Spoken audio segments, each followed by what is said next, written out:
that is so appropriate, seeing how the Knicks must feel like no one has loved them. Worst behavior.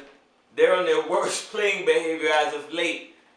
Ray Mitchell, I'm on the couch with. Short sleeves. He's going to break down some Knick games for me, man, because he is a Knick fan as long as I've known him. I've known him basically my whole life, and huge Knick fan. Knick fan since day one. And he intends to stay so, unless they give away Tim Hardaway Jr. But we're not going to get into that, right? We're not going to get into that. We're not even talking about that right there. That would be the worst thing the Knicks to ever do in their life. And they've done some pretty bad things, so that's saying a lot, man. That's saying a lot. Since the UN days. You see? And, last night, great game. I called it on this show, said the Knicks would play tough, just wouldn't have enough to hang in there down the stretch. What did you like about the game? I liked how they finished the game, even though they caught the loss. But the way how Tim Hardaway Jr. was playing, what did he have, like 14 points? Yeah, in the fourth quarter. Yeah. You know, like that's big time numbers. That's big time numbers. That's big time numbers. That kid is very tough. Yeah.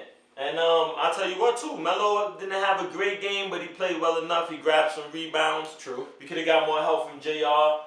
I guess he's still getting used to that mask, and we really didn't get anything from Iman. But if I have to take one thing away from that, Shumpert. Shumpert? Oh, he's still on the team? Yeah, sometimes I forget too. He gets buried in the end of the bench lately. Yeah, especially in the trade room. I mean, Tim Hardaway is playing like that. You have to think you're expendable. Yep. I mean, he's playing well. Replacement. But, I think there was some positives from last night, Yves. I do think that the Knicks started coming on in the second half, and it probably was an all-star layoff that, had them dragging a little bit. So, tonight matchup against the Pelicans, what do you see there? Tonight, I actually see the Knicks coming off with a good win. I mean, even though they got them boys, Tariq Evans, Anthony Davis, Anthony Morrow plays well over there. Yeah, he definitely plays hard. They spread the ball well. They pass. I mean, they're still a young team. Yeah. They're still a young team because they even got the Rivers kid too. Yeah. But he's not doing anything, and like, especially coming off a loss like that last night, it was such a close loss. Yeah. I think the Knicks are going to turn it up tonight. Yves, I'll tell you what, and we're going to have some people who disagree, which is fine. The reason you do these things is for the sake of debate. So if people do disagree, that's fine. Last night, I said the Knicks would lose. I usually call the wins on the money, and I'm going to call a Knick win tonight. To piggyback off of my friend here, they're coming in with a lot of oomph. Last game, they finished strongly in the second half, just didn't have enough. And I usually don't like back-to-back teams, Yves, because they played last night and they're playing again tonight, so my good mind will tell me pick the fresher team.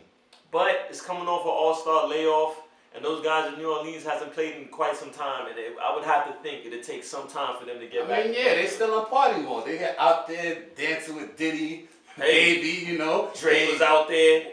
Getting busy. It was crazy. I mean, 40-year-old rappers, which was kind of sickening. I mean, anytime I can stay away from 40-year-old rappers, I usually do. But, it's what they gave us. It is what it is. And like you said, New Orleans was hosting that NBA All-Star game, so...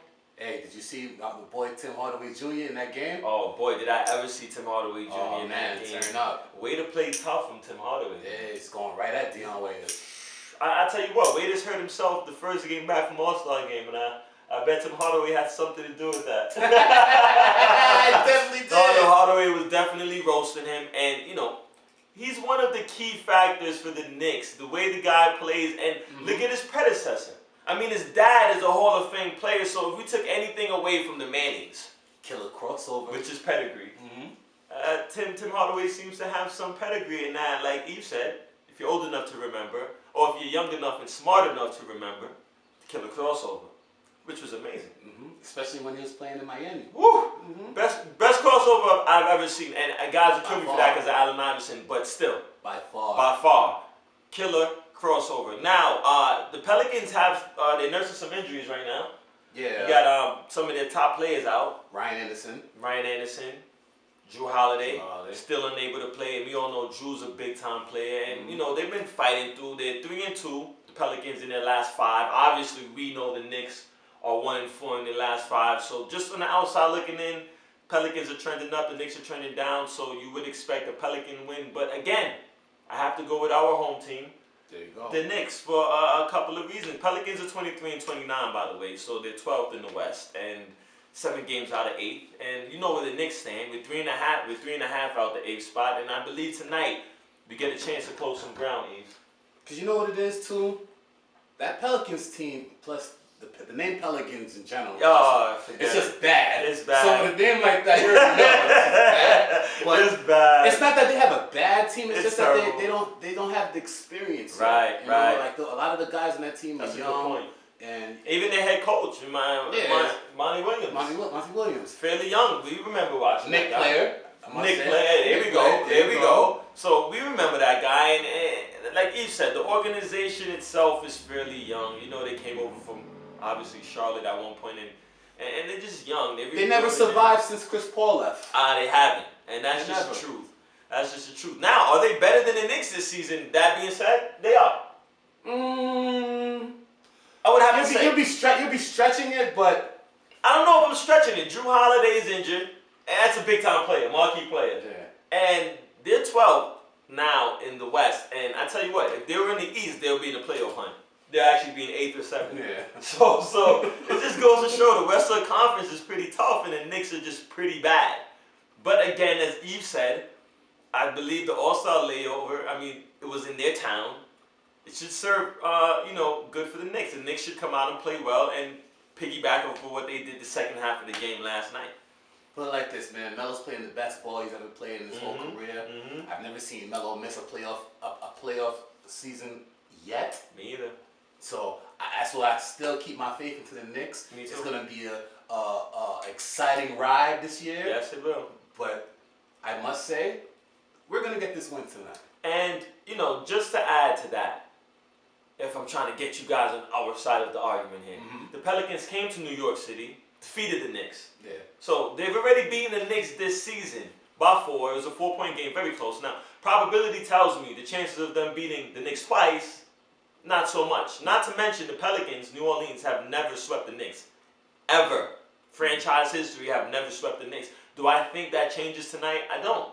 I think the Knicks actually come out, play a good game, and they get the win. Yep, I agree. I totally agree. I want to go out. I want to go out on the limb and say the Knicks are probably gonna win this game by 10. That's just me. That's just me saying this. Whoa, you guys have short sleeves by 10. That's how confident I am in the Knicks tonight. I mean, if you beg to differ, I will. I mean, it's a slight difference seeing how we both predicting a win, but I think the Knicks get the nod by 5.6. 10 is kind of excessive, but hey, if they win by 10, I'll be happy. I'm looking for them to put a big stomp on this second half of the season. Me too. I mean, last night, all right, I give them this that they're coming back off the All-Star break and everything, but it's time for the Knicks to represent, man. Do it for the Knicks fans. Do it for the Knicks, man. And you've been watching Ray Mitchell. Short sleeves. And you're on the couch, and that's an analysis of the Knick game tonight. Tune in. Think about it. Take care.